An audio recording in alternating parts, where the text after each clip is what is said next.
Hello, this talk is designed to help parents support their children as they make the transition from education into employment. Many parents assume that they can rely on the careers provision within education to support their child, although this talk will show that this doesn't always meet the best interests of your young person. My name is Nick Palmer and I've been studying this career system for 20 years since I passed through this way as a student. I was underwhelmed by the system at the time, and now, as an employer, I'm even more underwhelmed by how badly it prepares people for employment. My company BIZENKO addresses the issues at hand here through the provision of seminars, one-to-one coaching and e-learning. Let's start by taking a look at this image behind me. It's an image to illustrate the journey that we all take as we move from education on the left into employment on the right. The illustration shows that it's something of a lottery, something of a hit and hope as to whether people actually get the right job for their circumstance. Sadly, the focus on the system is all about applying for academic courses and applying to jobs, and not about the work skills that give young people credibility as candidates, the skills that they will need for the duration of their career. The system concentrates on CV writing and interview skills, and not on commercial awareness. The system worries about how jobs are allocated rather than why jobs are allocated. There are two unwritten assumptions about this system as it stands. The first is that a qualification with a good CV and good interview technique will result in a job. And the second assumption is that once you have a job, a good career will evolve naturally. I don't think either of these things are true in real life, but they are the foundation of much of the careers provision out there. If I listed all of the facts and evidence that I think justify this opinion that this system doesn't support your child, we could be here for hours. Instead, I'll supply a highlight of that information now, and then if you'd like to read some more, please visit the BIZENKO website. Just how bad is this situation? On the slide here, you'll see information from a company called Milkround, who in 2015 conducted a student and graduate career satisfaction survey. You can see that 6 months after graduation, only 12.6% of graduates had a graduate level job. 46.7% of graduates were working in regular employment. In other words, a job that didn't need a degree. They were underemployed. And 31.6% of graduates were still looking for a job 6 months after graduation. Young people don't get told these statistics at the point of application. In 2015, the CBI, Confederation of British Industries, an employers' organisation, and Pearson ran a survey about education and skills. They found that 66% of employers were not satisfied by levels of business awareness amongst school and college leavers. They found that 54% of employers were not satisfied by levels of business awareness amongst graduates. From the same survey the previous year, 80% of employers thought the quality of careers advice was not good enough to enable students to make informed career decisions. What do young people think of this system? Well, as we can see on the screen, 66% of university leavers say they regret accepting a job offer as soon as they start in the job, and 25% of them subsequently leave their first jobs within 12 months. 68% of students feel that 16 is too early to be making choices which will define their future career path, and yet that's the system in which we expect young people to build the foundations for their career. It seems that there are quite a few people who aren't happy with this system. The unfortunate irony is that lots of employers tell us that they don't actually value academic qualifications to the extent that young people imagine. They only use academic qualifications as a filter for recruitment because there's nothing else. I know this because nearly 200 employers have signed a petition on our website encouraging young people to develop their commercial awareness skills alongside their academic skills. Some large employers, PwC and Deloitte, have stopped using academic credentials as a filter for recruitment because it's not proven to be effective in determining suitability for work or the right candidate for the vacancies. Employers want individuals to understand their customers. They want employees to interact with different stakeholders. And the evidence suggests that these qualities are not necessarily found in a higher concentration amongst those people who do well at exams. Exams are still really important. Please don't misunderstand this point. It's just that employers look for something extra when they're talking about who they would appoint to a vacancy. Another challenge for young people is that they don't know enough about the companies who will likely employ them. As the illustration shows, there's no visibility between the students and pupils on the left and the employers on the right, especially the SME employers. Small, medium-sized enterprises will employ 60% of the workforce, and yet they don't ever get to meet. How would you know anything about the other party if you never get to meet? For many young people, applying for a job is like going on a blind date. It's something of a lottery. If a date goes wrong, you can recover pretty quickly, but if a job goes wrong, it can take more time to recover. It can take time for a person to recover their confidence and their reputation if a job goes wrong. In my opinion, there are two main problems with this system. The first problem is that the focus is almost exclusively on the application process. There's no long-term view, which you might expect from the use of a word like career. And secondly, the system doesn't really allow for sufficient growth or personal development. Whilst a young person is locked in a period of application, they aren't actually learning anything new. For many young people, it's a catch-22 situation. They can't get a job without experience, and they can't get the experience without a job. Many of them tell me that they can't see a way that they will get any job, let alone a career. Young people especially hate it when they make applications to a job, but never hear anything back from the employer in terms of a feedback or a reply. Recruitment teams typically can have hundreds of applications for each vacancy, and they don't need to reply to everybody in order to do their job correctly, and so they don't. If a young person gets stuck in this cycle of failed applications, they can begin to stagnate. They're not learning anything new, and the process doesn't achieve anything constructive for them. If you treated an animal to this level of monotony, false promise, and mental torture, you'd probably get yourself arrested. And yet we allow our young people to go through it every year. In 2014, the Prince's Trust did some research that found that 40% of young people had faced symptoms of mental illness as a result of being out of work. And it's largely because of this system. So it seems that a good CV might get you into the interview room, but it's commercial awareness that gets you a job offer, according to the employers. And yet this isn't taught in school. It's not on the national curriculum, so teachers and therefore pupils don't take it seriously. I speak to lots of young people who simply don't know enough about what employers do. They exist in an environment that says that qualification plus good CV and interview equals job. They don't know what they don't know. This is where parents can really help their children. Parents remain the most trusted advisors for most young people. And importantly, they don't have the conflicts of interest that most schools and universities do. Naturally, you could say that I have a bias here, I have a vested interest, and I do.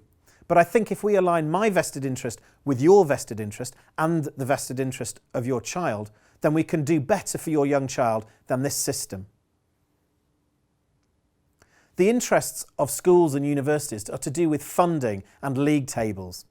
And the interests of employers are to do with finding the best talent for the least cost.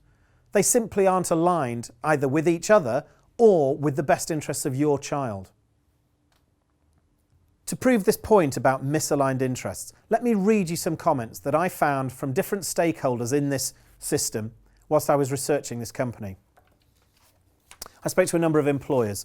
The first said to me, "Why would we invest anything to train young people who we won't employ?" It's a good question. I don't know the answer. The second employer said, "I don't need to spend anything on training. I get more applications than I know what to do with. My job is to filter most of them out so I can produce a workable shortlist." A third employer said, "We need help recruiting work-ready apprentices because we can't find them ourselves, but it's not a good time right now because of the milk price in Russia." This employer is not being difficult. They're trying to help. But they illustrate the point that for most employers, their primary concern is their business. How do they make money? How do they exist? It's very much a secondary concern getting apprentices work ready. For the employers, that's something that they expect to happen elsewhere. I spoke to a number of people within the education system as well. Here's what one school teacher told me. If we told pupils that employers on your petition weren't fussed about academics, they'd assume there was no point in school and the pupils wouldn't turn up. A second teacher said, I need those pupils to come into my sixth form, otherwise I lose funding. So I can't afford to introduce them to employers at all. A third teacher said, we no longer run work experience as it became too difficult and too costly. A fourth teacher told me, we didn't send any year 13s to the careers fair because the students have got mock exams next week. At this career fair in question, one of the largest regional employers was offering guaranteed employment for 5 years with a sponsored degree. And yet, because that school needed to protect their exam league table performance, none of the year 13 pupils were able to meet this company and take advantage of a fantastic employment opportunity. I've also spoken to a number of politicians at local and national level. When asked what young people in his city thought about career services, a local government civil servant told me, I work on a more strategic level in the education and employment space. This guy's job title was Youth Education and Employment. So I asked him again, yeah, but what do the young people say? And he told me, well, I don't actually talk to young people directly. Brilliant. How can you help young people if you don't know what they say about their own situation? The government have published a Skills for Sustainable Growth strategy in which they explain that they see the individual job seeker having shared responsibility for investments into training alongside the government and alongside employers. In other words, the individual must expect to invest in themselves. We'll see how this plays out in a minute, but it's vital to understand as early as possible in your career planning. By the way, I'm not being critical of the people I've just quoted. I'm just pointing out that they have interests and measurements and metrics, which means that they don't always have your child's career progression as a primary consideration to do their job well. The chairman of the Education Select Committee, when reviewing the careers provision in 2015, noted that whilst there were some schools doing great work, it wouldn't be possible to improve the whole system until these conflicts within education were resolved. Okay, so enough about the problems. What about a way forward? The gentleman on the screen behind me is Professor Mike Campbell. He advises governments and international organisations like the OECD, the United Nations and the World Bank on the issue of employment skills. In an interview with BIZENKO, Professor Campbell explains the difference between generic work skills and job-specific skills. And he explains that the skills that employers will only ever invest in are the job-specific skills from which they benefit. In other words, the individual is left to invest in their own development with the generic work skills because nobody else will. This is the point that people who find it easy to get a job straight out of education need to pay attention to, because even if you do have a great first job, you'll need this generic work skill to support your career through time.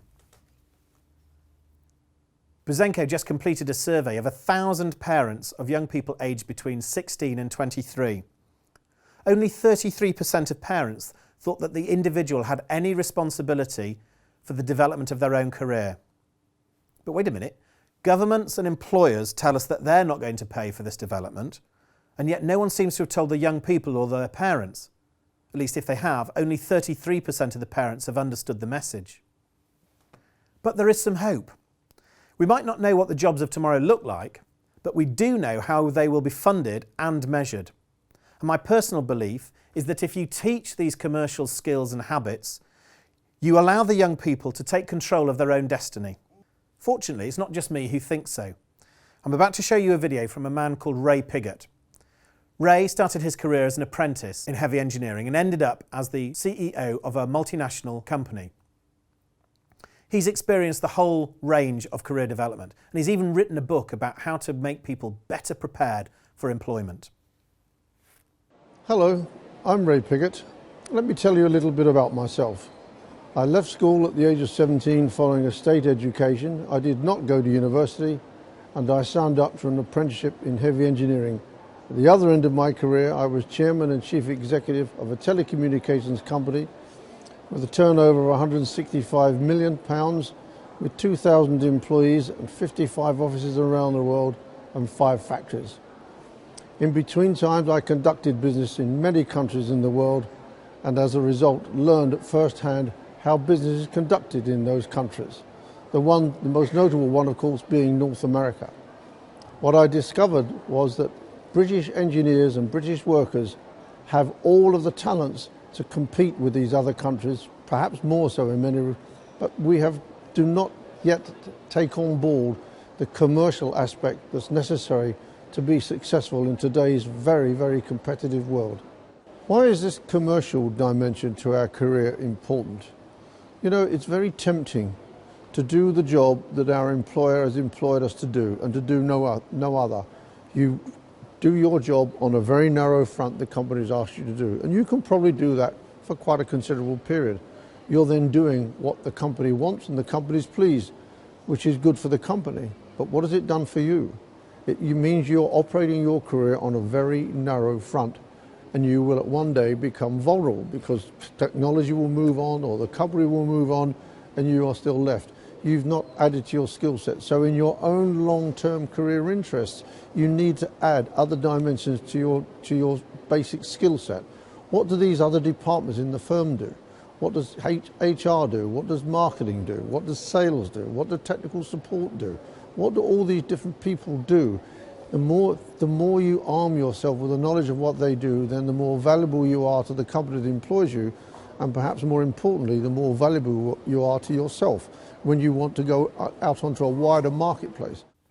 Okay, so hopefully that video begins to ring some alarm bells for people who've come through an education system that delivers them to a point of narrow academic specialism. If an individual is to build a job and career, then that individual needs to understand this point about broader generic work skills. And they also need to understand that they are the main driver and main funder for that development. Even if they have a perfect job straight out of education, they'll never know when that job or when that employer will become vulnerable. Professor Campbell and Ray Piggott both are clear that this issue affects everybody in every job, in every industry sector. Charities, not-for-profits, government, as well as companies that are profit-making. Every job is affected by these commercial skills, and therefore every individual needs to understand how to manage them. So what are these generic skills? Sometimes they're called employability skills, and there's a list on the slide behind me from a definition by the Confederation of British Industry. There's no standard definition as to what employability skills are, but given that the CBI are employers, let's go with employers because they decide who gets the job. If you look at the list, most of the items are pretty obvious. A lot of young people will be used to filling in application forms where they give examples of having used these skills. What BIZENKO does is uses these examples in a variety of work contexts, which is something that young people probably don't have access to. Let's take an example from the list, communication. It's something we all do from an early age, but is that enough to guarantee us a job? No. On the screen behind me, Liam Gallagher is giving a very clear and confident communication signal. But I think we can agree that in most customer-facing roles, this kind of communication is not desirable. But what should good communication look like in the workplace? What should it sound like? That's the information that BIZENKO helps young people to understand. One exercise that we do with our seminar delegates is a communication and listening exercise. I first did the exercise at Cambridge University. The room was full of the brightest people in their generation, and yet out of 40 individuals, not one of them were able to complete the exercise correctly. I repeated the exercise last year at the Jobs Centre in York, and out of 25 long-term unemployed individuals, 4 of them did complete the exercise correctly. This illustrates the point from our employer's petition. It's possible to have academic ability, but not have the skills that employers need. The skills that employers need happen to be in greater concentration in a room full of people who employers typically would go to last to find and fill a vacancy. The communication exercise we use demonstrates that finding, securing and enjoying a job is an ongoing negotiation throughout your career. Sadly, in this careers system, nobody learns that. They only learn the process of how to apply, and they assume that a career will evolve once a job has been secured. However, to be successful, Young people need to understand the why jobs are allocated, not just the how. Professor Campbell and Ray Piggott are both talking about the why jobs are allocated. Collectively, we waste years of time and millions of pounds trying to squeeze people through this 19th century model of job application. It's a lottery. It's apply and hope. It's blind dating. It's not working. It's not good enough for your child, and I don't even know your child. To give you an illustration of how outdated this thinking is, the main document of exchange has a Latin name. I don't mean to surprise you, but nobody actually speaks Latin anymore. Okay, so how can BIZENKO help your child? I hope I've demonstrated that I know and care about your child's situation. I walked in their shoes 20 years ago, and I've been an employer and a hiring manager ever since, and I'm haunted by how inefficient this system is to prepare people for employment. I've managed teams of over 100 people in 10 countries around the world. I read government reports into this issue so that you as parents don't have to. I know what I'm talking about. I've been trained by the Institute of Leadership and Management to coach young people through this transition. The point about BIZENKO is that we give our delegates examples and explanations that give them greater confidence in purpose. Our delegates become more credible as candidates as a result. We can't guarantee anybody a job, but I can help people to become better candidates in the equivalent time that they might otherwise have rewritten their CV 30 times in this system. Everything that we do is about training the individual to grow and learn. Our delegates might not use everything we teach them within a week, but they'll use all of it over time, and they'll use lots of it each year of their career. In other words, what we do is career support, the long-term stuff, not just the immediate panic that's involved in trying to secure a first job. If you'd like to learn more about our one-to-one coaching or our seminars, please visit the BIZENKO website, www.bizenko.co.uk. You'll notice that we're running a crowdfunding campaign right now, and the best rates for our seminars and our coaching are available as rewards through that crowdfunding campaign.